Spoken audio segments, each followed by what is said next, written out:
I thought it was a strange move, and I thought the video was unnecessary. I would have advised it not to have done this. He looks punch drunk, he's staggering from one place to another, he looks grey, he looks pasty, he's hiding behind his glasses. Throw in the towel, get rid of him before he destroys us all. Starmer is such a disaster, he can't even complete a U-turn. Nobody has approached me to be a part of some coup. The second thing I will say, and I want this on the record,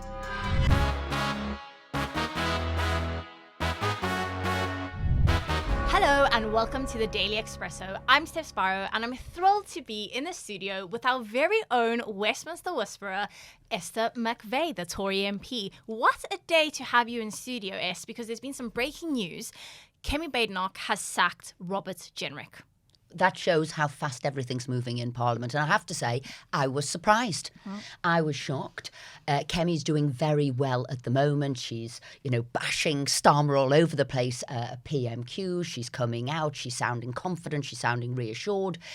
I'd say Labour's on the backbenches, stuff that we were going to talk about later, like removing votes from nearly 4 million people and destroying democracy. Equally, Reform is faltering slightly in the polls, and nobody really liked that new defection to Reform, Nadine Zahawi. So I don't really understand why she would take the news away from those parties.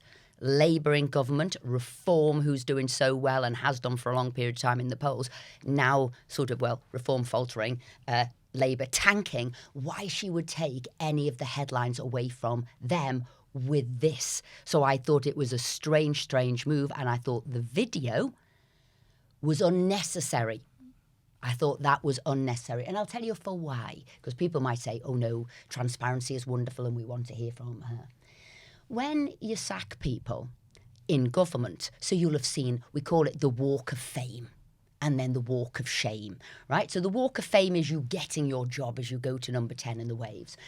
And then a long time ago, they decided we won't do the walk of shame, you getting sacked and walking away. What we'll do is we'll do that in the Prime Minister's parliamentary office, the back of the sort of Speaker's chair in Parliament. So you don't need to see that. It doesn't really upset anyone. And really the news is about the winners, not the losers. Well, you've sort of changed that back round again and sort of done more than that. You've got a video footage of her saying that forever. So I'm just wondering, and the world doesn't always work on logic, as you and I know, and politics certainly doesn't. There's a lot of emotion in there. Yeah.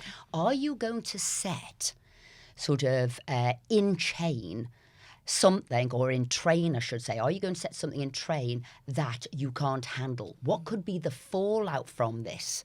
And that would be my concern if I was advising her. I would have advised her not to have done this. And if you had that crystal ball, you've just mentioned fallout. How do you see this playing out among MPs, among your peers, and whether it opens the floodgates to other MPs leaving? Well, this is all the uncertainty. You don't know. What I meant is we do know Kemi was doing very, very well. Yeah. Why add risk and uncertainty into a journey of doing very well? Now, she will say, and this sort of came across in the video, that, he was looking to defect. I've also heard from other sources they thought there was going to be some sort of plot and coup for May, that he was going to do a leadership bid. I will be brutally honest with you, and as you know, I helped do his leadership bid when he did it, and he lost to Kemi. That's democracy. He lost, but I was part of that team, and nobody has approached me to be a part of some coup. I wouldn't do it because I'm loyal to the leader, but I have not been approached or heard. So I didn't really know about that one. I thought that was strange. And was he going to defect? Well, I don't know that he was going to defect, but have you made it more likely now that he could defect? You've certainly thrown all of the cards up in the air unnecessarily, I'd say. And talk to me about politically for Jenrick, how good of a move a defection would be likely to Reform. What would that mean for him, his prospects? For him and his prospects, I don't know. I think he was doing very well in the shadow cabinet for the Conservative Party. And I said, because I have lunch with Kemi, I was meant to have lunch with her last week, but actually she went down with a cold. But I said, no, what you need to say to the rest of your shadow cabinet, do as well as Robert. You know, we're Conservatives. We tell everybody to do well. You don't crush people down or be concerned of somebody who is doing well. He was doing well. He was getting cut through. He was doing a lot there. He was dismantling David Lammy on the opposite benches, you know, clown Lammy, you know, catastrophe, calamitous Lammy, and all of this. He was doing brilliant well. And equally, I think he did raise the level in the shadow cabinet. Mel Stride's been doing a lot. Again, you've got the ONS sort of figures today. You know, the country's flatlining. Labour wanted growth. It's not happening. And he's out there giving it sort of large. You've also got Andrew Griffiths out there, the business secretary, out doing a lot. Claire Coutinho's doing well. Again, dismantling Ed Miliband over the net zero nonsense. So I think he did a good job as a firecracker, actually, in the shadow cabinet. So what would he do? I think Reform would want him, absolutely. I think they'd welcome him with open arms. And I think he would be a lot better defector than a lot of them I've seen. I never got Jake Berry, who was a sort of a net zero fanatic. He was also a Remainer. I never got Jake Berry. I never got Nadine Dorries either, who was just basically Boris cheerleader, and I think she wanted Boris to lead the Reform Party, and that went down terribly. So I think he would have been a much better recruit. You might also push him that way, and it might take away some of the... It's definitely gone down poorly, the Nadine sort of Zahawi sort of defection. I think it could take that away. So as I said, I guess Robert now will be giving serious thought to what he is going to do. I mean, he could even come out of politics altogether. He's a very clever guy. He could go back to law, you know, he could do that. But I think he'll be seriously thinking what he's going to do. He'll consult with his wife. And trust me, I love his wife. She is a no-nonsense New Yorker, right? So again, you've got to think of all of those emotions, all those ties. You know, he'll be bruised. It was very public. Might he do something in haste now, in anger, through the emotion that he wouldn't have otherwise done? But I think Reform would be very lucky to have Robert. And is there a risk that if Reform keeps accepting Tories, then in the public's eye, and maybe it's Tories that their voters wouldn't necessarily want, is there a risk that Reform just becomes Tories 2.0? Oh, absolutely. I mean, I would have said, if I was Nigel Farage, you know what, Nadine Zahawi wanted to join Reform, and I've told him no. We don't want you in our party. We're shaping our future. I would have done, you know, that, and I think that would have set the cat amongst the pigeons. Look, here's a leader. He doesn't want all the Tories. Because, as you rightly say, there's a lot of supporters of Reform who are from Labour. Yeah. So in my neck of the woods, I've got North Liverpool is going to Reform. I've got St Helens going to Reform. I've got Bolton. I've got Wigan. I've got other places, white working class areas in the north of England, who would never have thought of voting Conservative. They're voting for Reform, you know, for different reasons. A lot of it down to immigration, a lot of it down to two-tier care and the unfairness of white sort of British people. So he's got to be very careful that if there was, as you said, Tories 2.0, he's going to upset that apple cart and lose a lot of his voters. Yeah. And you might have seen, though I question some of the polls in Wales, Reform had slipped quite a few places because of that. And really, in Wales, it's a straight run between Plaid and Reform. So as I said, you know, the Welsh polling there have put Reform down. But again, question mark over those polling. But it's definitely Reform, Plaid in Wales. But they have got to be careful of that 2.0 Tory and upsetting their voters. Yeah. And just on this, do you think, I don't want to use was this inevitable for Jenrick, but Jenrick has always been a strong contender. He's always been a potential to lead the party. He's been he was a candidate, right? He was always seen as opposition to Kemi. Do you think this is a way for Kemi to just get that one up on him? Was it inevitable that she would oust him in the way that she has, or not quite? What I'd say is she was doing well. she didn't need to do any one-upmanship. Do you know the best way to get one-up on somebody is actually shine and sparkle and do really, really well. And I think because of that, she didn't really need to worry about him. So this inevitability, I don't necessarily think so. Now, is there difficulties along the way? Absolutely. Local elections are going to be a difficult time. Who knows what might happen in the world? Like we're saying, you've got Greenland, you've got Iran, you've got Venezuela. So who knows what could tip the apple cart? So you don't really know. The skids along the way and you could trip on any one of them. So, would Jenrick always wanted to have been leader? Absolutely. He went for the leadership. But you know what? Only one person can be leader. And what you've got to do as the leader of a party is keep all of those people because they are the best in your party. That's why they've managed to be a leadership contender. You've got to keep them there and you've got to keep them all happy. So in a way, I guess you massage their egos rather than trying to prick their egos. David Cameron was very good at keeping people together, and I was been in the cabinet where there's been lots of challenges.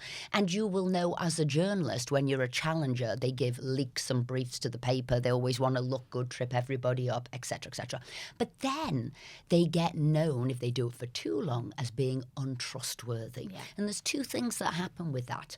You won't get the support of your MPs, which you need for a leadership bid, because they think, you put the knife into our leader and we're very loyal as a bunch, so they won't like that. You've destabilised what's gone on. So that's your problem with your backbenchers, but there's also a problem for you should you become leader. If you were unloyal, or disloyal, I should say, then your cabinet feel they can be disloyal to you and it is open season. So it's a very vulnerable place you are in cabinet as the leader. You have to, as best as you possibly can, have a happy team. As I said, David Cameron was very good at that. It was difficult during Theresa May's time because of Brexit. Margaret Thatcher was renowned for having people in her cabinet she didn't necessarily agree with. She'd call them the wets. She'd listen to them, learn from their argument and develop it. They weren't necessarily sound people like us, but she made sure that she had them all on board. So that is a canny leader.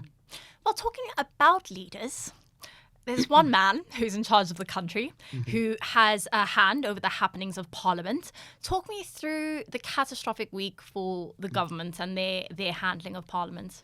Well, what I will say, this has been an extraordinary week.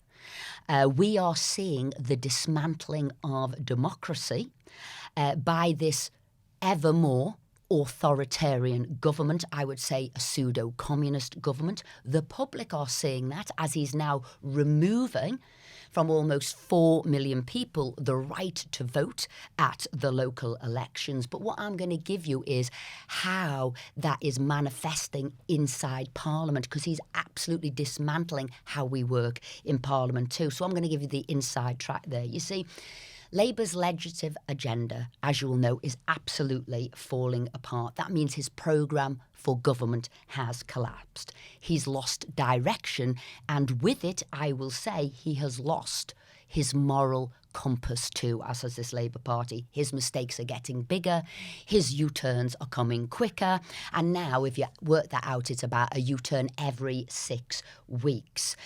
And I would say what is even worse, the man can't even do a U-turn properly. Starmer is such a disaster, he can't even complete a U-turn. Because a U-turn would actually give you clarity. It would give you certainty on that policy. So you'd know the lousy policy I've come up with has been removed in its entirety. We know where we're going. But what we're getting from this bunch of clowns is half U-turns, a third U-turns, a U-turn on a U-turn, and nobody actually knows what is going on. And the PM is being ridiculed at parliamentary, a Prime Minister's questions, as we saw this week, that MPs were chanting U-turn, U-turn, U-turn, as Kemi Badenoch was saying, the waspy women, two-child benefit cap, grooming gangs, family farm tax, digital ID. And then she said, jury trials, everybody shouted U-turn, and then we went, we hope, because he is such a nonsense. And the reason I'll say some of these haven't even come about. So the rape gang inquiry, last June that was talked about as a U-turn, still hasn't happened, right? I'm working with Rupert Lowe, who, as an independent MP, as an independent inquiry, our inquiry session starts in February. The government still can't get theirs going. The farm tax is a slight change. It's not going to bring in the government 500 million. It's now going to bring them in 300 million, part of it. The digital ID, this is so embarrassing, right? He's denying it's a U-turn, though he said, let me be clear, you have to have mandatory digital ID to be able to work in this country. They've removed the mandatory, but he's pretending it's not a U-turn. But I'm going to focus on here on the business rates debacle for pubs. Yeah. And I'm going to focus a little bit here because I'm talking about the dismantling of democracy, the dismantling of what goes on. Now, we've got here a budget that doesn't stack up. This is going to cost money. This is going to cost anywhere between 300 million to pubs to 2.4 billion if you take hotels and everybody, shops, retail, everybody into this, right? So, not only did Rachel Reeves leak and brief unheard of before a budget, right? We've now got a budget not worth a light because it doesn't stack up. I bumped into Norman Lamont, a former Conservative Chancellor the other night in the House of Lords, and he said, disgrace, there used to be a purdah around budget. You couldn't talk about it. Now nobody seems to go. So they're destroying all of our history and heritage in that way. And it shows you that as you said, that breakdown in process, in Parliament, and how, and the respect for the institution, really. And you will remember, we'd just come off air last week doing this podcast, and they announced, we guessed it was going to go a U-turn, but they announced it, right?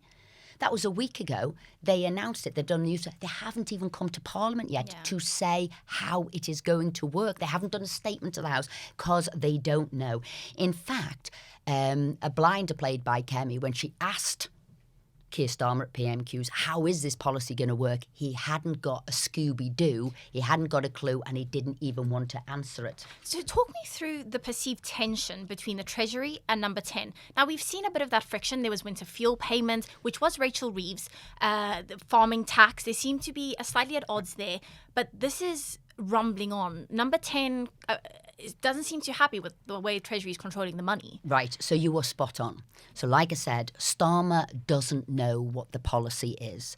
He seems to say, I can just say it and it is. So he's now become a prime minister by press release. He just says what he's thinking at the time, thinking that's good enough. It isn't. There's a whole host of work that goes into changing a policy. So not only has he not got the finances right, the team, the civil servants, the staff can't even make the policies quick enough. So you are right. There is now a growing tension between Number 10 and Number 11. So much so, and this could be part of why we don't know how this business rate is going to change, is Number 11 doesn't want to do it.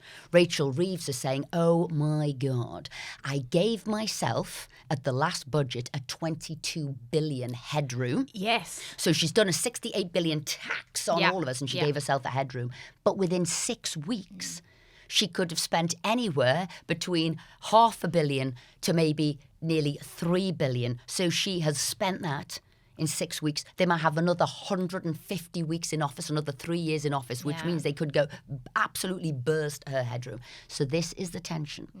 Now, this is difficult because their fortunes, Reeves and Starmer, their fortunes are inextricably linked. Yes, absolutely. However, they're now imploding because of cost, because of policy changes, and obviously she'll be falling out with her team and she'll be falling out with them. And the best she could say last night when they're saying, will Starmer still be around, was, her words are, there's no credible alternative. And I think that's sort of through gritted teeth. She doesn't want to, doesn't know what to do. But the tensions are there growing. Now, we remember the tensions between Brown and Blair, but this is going to be quicker and worse because at least you had two I'm not of their persuasion, Yeah. but they were two class acts of politicians, Blair and Brown. I said, not my policies, I wouldn't have done any of them, I don't agree with it, but they were class acts. We've got two Duffs in number 10 and 11, and now they're falling out.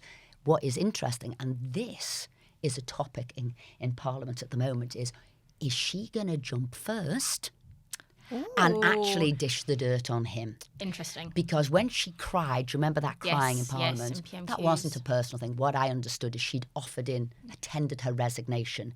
He didn't accept her, but didn't back her when Kemi asked a question, have you got confidence in your Chancellor? And he didn't. And that was what the tears were out. So people are saying, oh my, what is she going to do to get any credibility back? Because her credibility is shot. Yeah. And what she needs to say is, do you know what? I've had enough. I've done as much as I can do with the clown at number 10. He keeps changing policy and I cannot keep up with the cost of it. It's him who's wanting to do it, not me. Do you know what? On principle now, I'm going to resign. I'm going to go. I mean, that would explode everything. Yes. But people say she's at her wit's end. She looks terrible, sounds terrible. She goes to whatever, Washington, D.C. for 2 days and oh my goodness, she's got to come back. And then that announcement yesterday in Leeds that she did about Northern Power Rail was a disaster. Yeah. 1.1 billion for a scheme that's worth 45 billion, which they can't do. And that, I hear, because that was something else rushed through, that I hear was because they're trying to keep their mayors on board for the elections coming up, and that's what they had to do as a kind of sop. And so when I say he's dismantling it bit by bit, and I'm going to go back into Parliament now, changing policy, you haven't got a Chancellor on side. Yeah. They can't work out what they're going to do with this policy. They haven't got the money to do it. And so they're changing now the schedule of Parliament.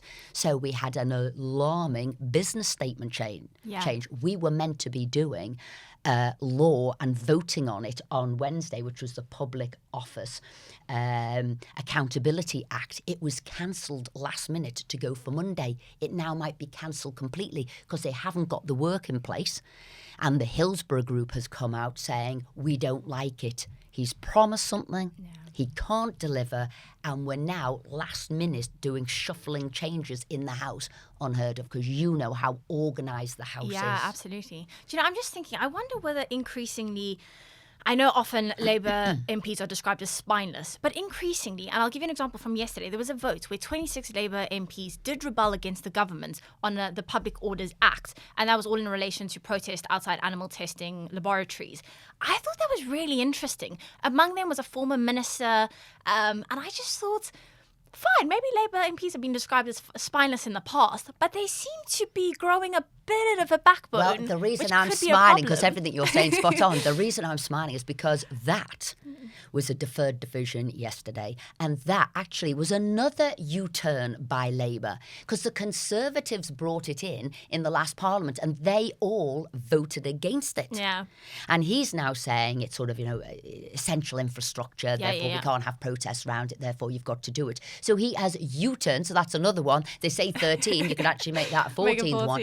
And I think his MPs are saying, we don't know what to do, which is what we've said before. You've walked them to the top of the hill, walked them back down again. They voted against this, and they're finding their nerve now.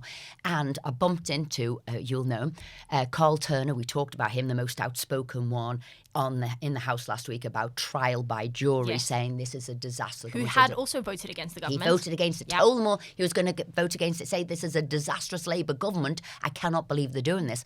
Saw him on the escalators in Parliament yesterday, said, oh my God, I'm probably going to be done for harassment of Starmer. I've been texting him all weekend to say this is a disaster, this is a disaster. I think we will get a U-turn. So I think, the Labour MPs, and what did I say they all needed to do for New Year? Get a spine, get some confidence to rebel against them, because they're bringing them all down. So maybe with that deferred division, and maybe it was easier to rebel in a deferred division in a way, piece of paper nobody necessarily sees and you hand it through. But hopefully they are. It's still a very high bar. Remember, it's 80 MPs who've got to come out publicly and get behind one candidate. Yeah.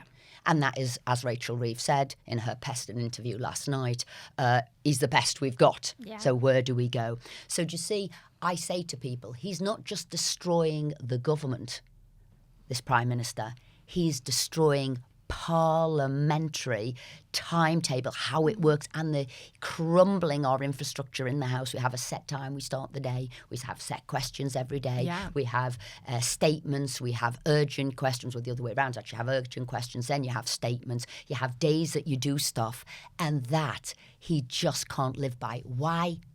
He's lost his way.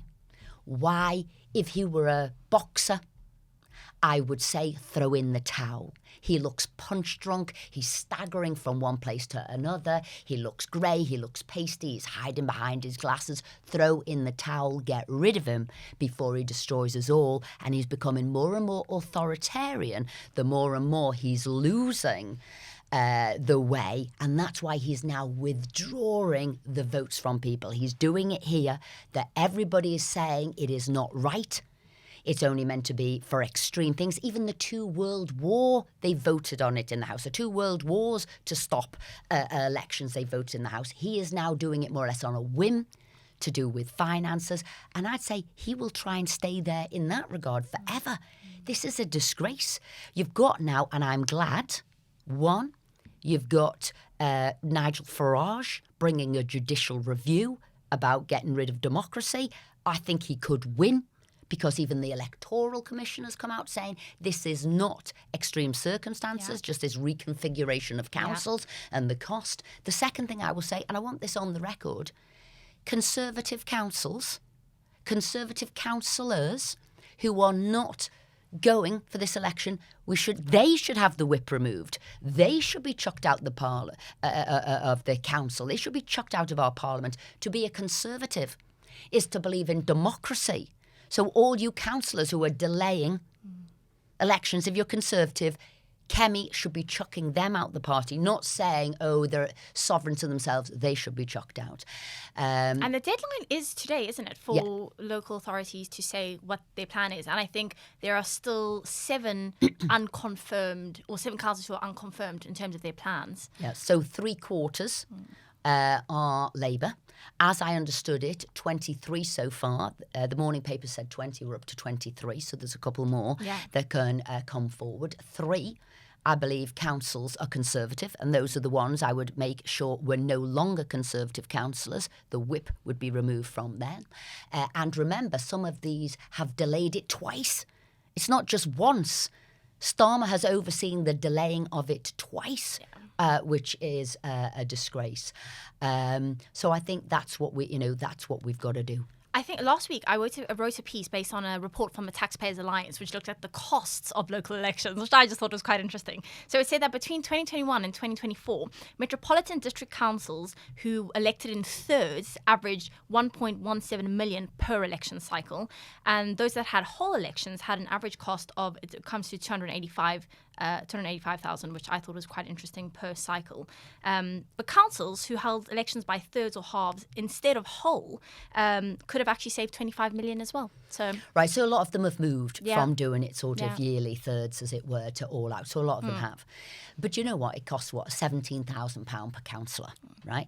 I will never believe that, you put a price on democracy, and that's what Starmer's saying, and £17,000 for councillor. He's saying we're not going to hold an election for that. Well, hang on a sec, Starmer. You're the guy who just gave billions away to Mauritius for the Chagos Islands. So please don't tell me about money, about value for money, because you've got zero knowledge of value for money. You gave public sector a pay rise without getting any conditionality, any change in productivity to it. So please do not hang your coat on cost and efficiency, because you as an individual and you as a party know nothing about value for money and the cost. Public won't buy that either. Oh, absolutely they won't. No, we know what it's all about. It is removing democracy from the individual, and it is unacceptable. It is a disgrace, and he needs to be hauled out of office for that alone.